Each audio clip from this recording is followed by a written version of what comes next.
j'espère que vous allez bien. Aujourd'hui, je vous retrouve dans cette nouvelle vidéo qui va parler de mon parcours scolaire, donc de la maternelle jusqu'à aujourd'hui.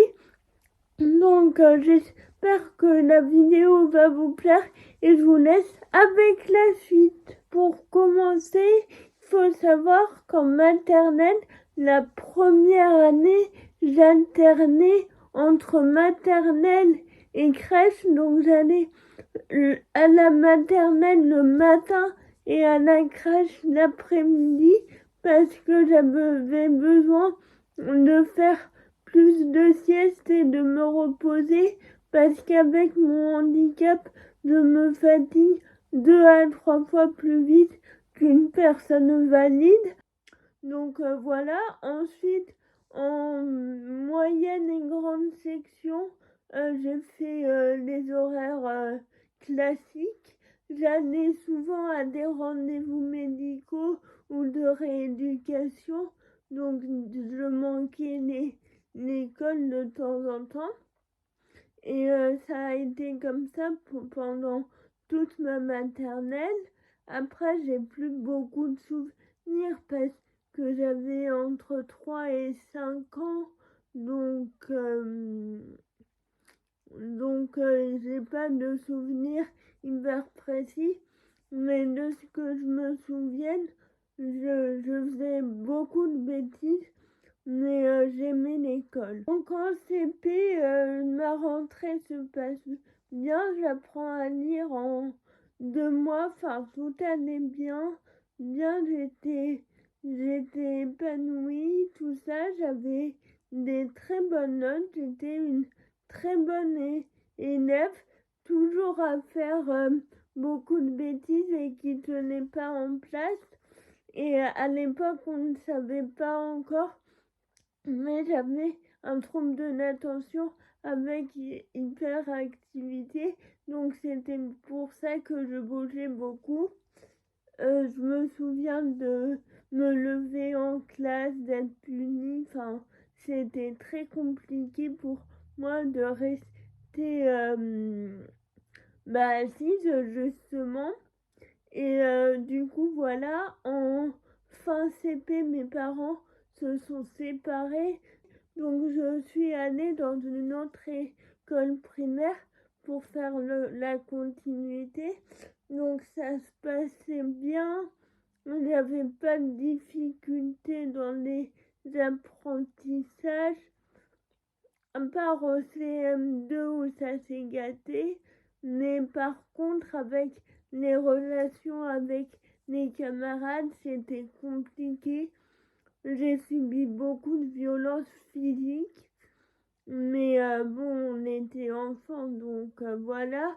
Mais du coup, c'était compliqué le relationnel. Je me bagarrais beaucoup. Après, au collège, j'ai été dans un collège adapté où ça s'est plus ou moins bien passé, mais ça, voilà. Et à la fin de la 6e, on m'a proposé de faire un cycle lent. Donc le cycle lent, c'est pour la 5e et la 4e. On l'a fait en 2 ans, on l'a fait en 3 ans. Donc ça allège le planning des cours et c'est plus simple du coup pour bien assimiler les bases, j'ai envie de dire. Donc voilà, j'arrive en 3e générale, tout se passe bien, j'ai mon brevet, mention assez bien, donc j'étais contente. Et du coup, je décide de faire une seconde générale, toujours dans le même établissement. Et en fait, il s'est avéré que pendant cette année de seconde générale, j'ai traversé une période de dépression. Donc, la dépression, c'est vraiment une maladie. Ça, ça, ça détruit la personne. Enfin, c'est compliqué à vivre. Du coup, j'arrivais plus à me lever pour aller en cours, etc. Donc c'était assez difficile. Du coup, vers mars, il me semble, j'ai arrêté les cours pour me consacrer à ma santé. Et dans la foulée, j'ai décidé de changer d'établissement parce que dans mon établissement, ça me rappelait trop ma dépression, etc. Donc voilà, je décide de refaire une seconde générale dans un autre collège et en fait ma santé n'allait pas.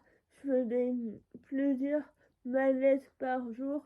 Enfin, j'étais fatiguée, je m'endormais en cours, je tenais pas toute une journée. Du coup, mes notes, j'étais à 9 de moyenne, même pas 8 9, enfin, c'était vraiment la catastrophe. Enfin, voilà.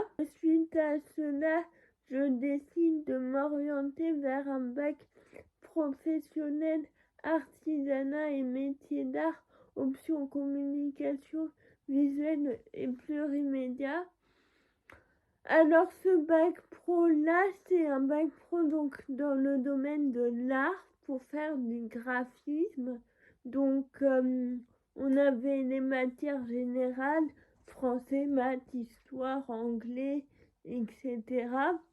Et à côté de ça, on avait les matières professionnelles.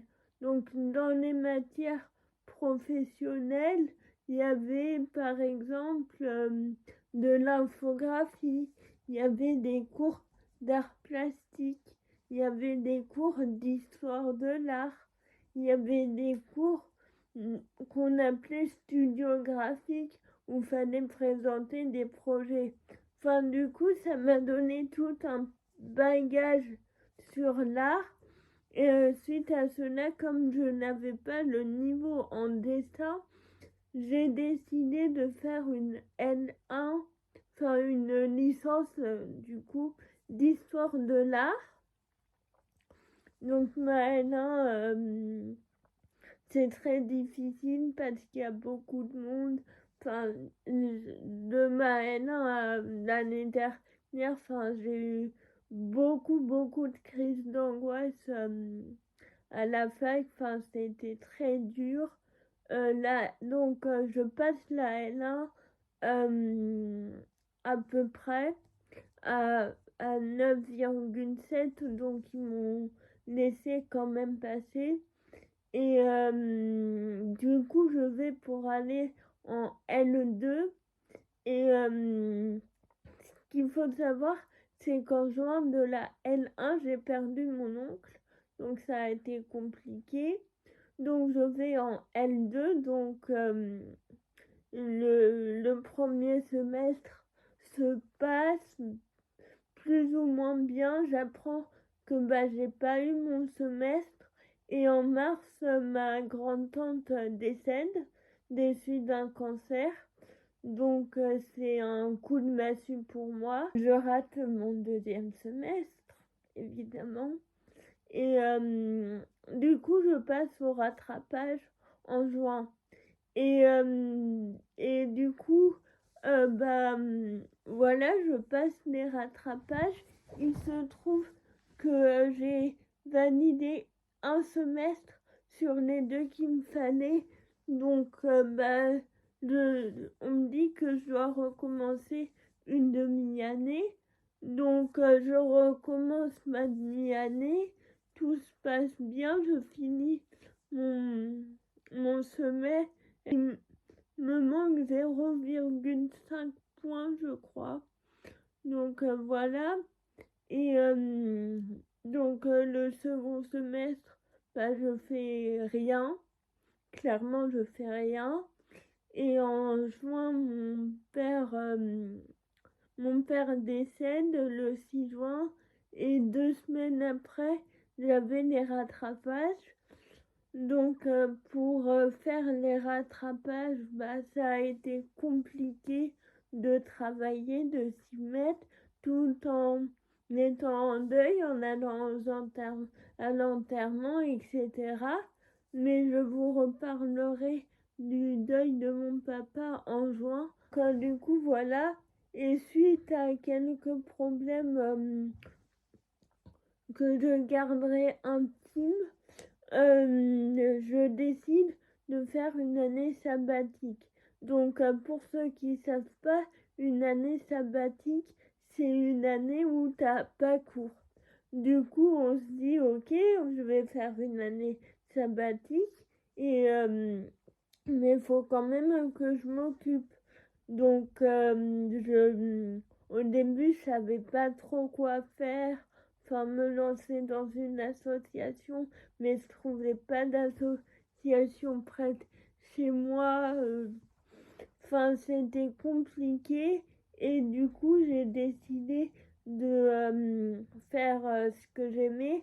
Donc, de reprendre à fond mon compte Instagram, et de deux, reprendre cette chaîne YouTube.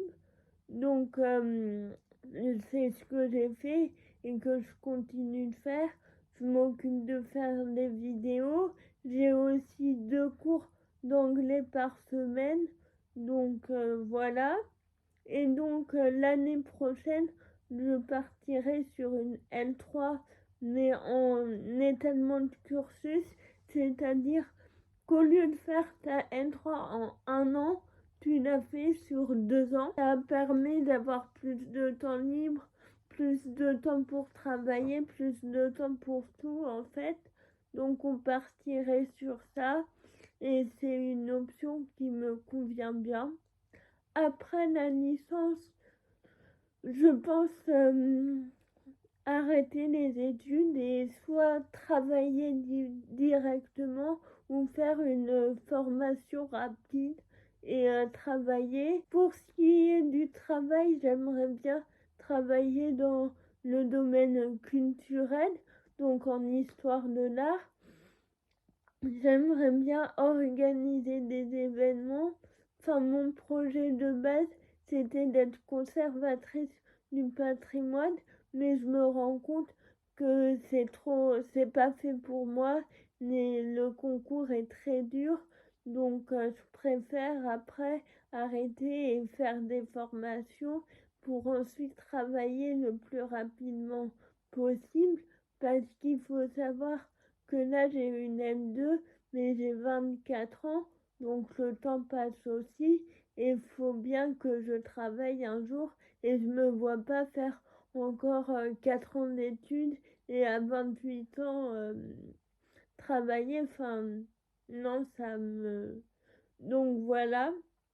Et je voulais vous dire que j'ai très honte de mon parcours scolaire, parce qu'il n'est pas classique.